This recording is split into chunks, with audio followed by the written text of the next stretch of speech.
नमस्कार दोस्तों, आज की हमारी इस वीडियो में हम आपके लिए हरियाली तीज की व्रत कथा लेकर आए हैं।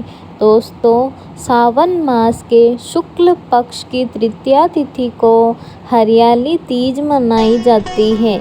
इस दिन महिलाएं अपने पति की लंबी उम्र और अखंड सौभाग्य के लिए मां पार्वती और भोलेनाथ की पूजा करती है।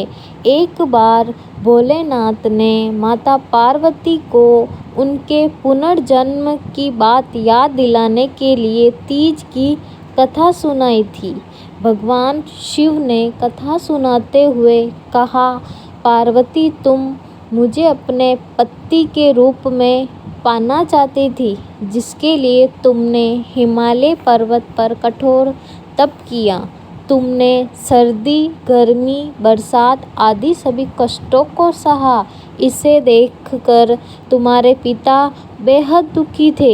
एक बार भगवान विष्णु के कहने पर देवर्षि नारद तुम्हारे घर गए और उन्होंने तुम्हारे पिता से कहा कि विष्णु भगवान आपकी पुत्री से विवाह करना चाहते हैं। आपकी क्या राय है? यह सुनकर पर्वतराज बेहद खुश हुए और वह अपनी पुत्री का विवाह भगवान विष्णु के साथ करवाने के लिए तैयार हो गए।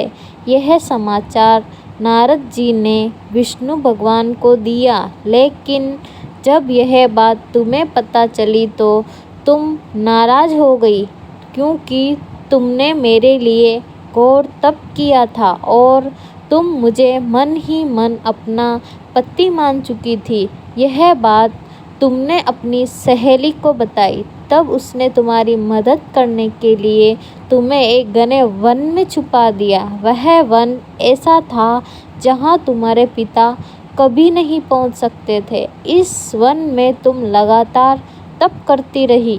पर्वतराज तुम्हारे ना मिलने से परेशान थे।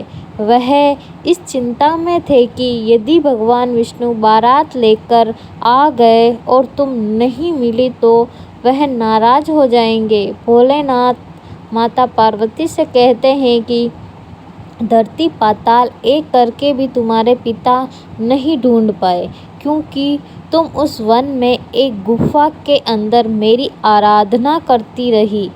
तुमने रेत का एक शिवलिंग बनाया था। तुम्हारे तप से प्रसन्न होकर मैंने तुम्हारी मनोकामना पूरी करने का विचार किया। इस बीच तुम्हारे पिता तुम्हें खोजते हुए गुफा में पहुंच गए।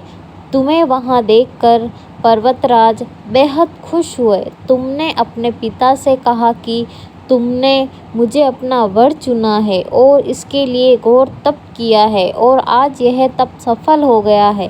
भोलेनाथ ने मेरा वरण किया है।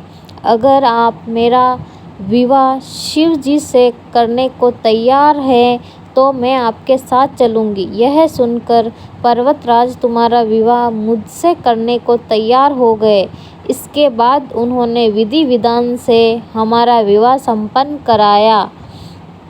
पार्वती, जिस तरह तुमने ये मेरा कठोर व्रत किया और हमारा विवाह संपन्न हुआ, उसी तरह यदि कोई स्त्री इस हरियाली तीज का व्रत पूरी श्रद्धा और निष्ठा से करेगी तो मैं उसे मनोवांछित वर प्रदान करूँगा और अखंड सौभाग्य का वरदान दूंगा।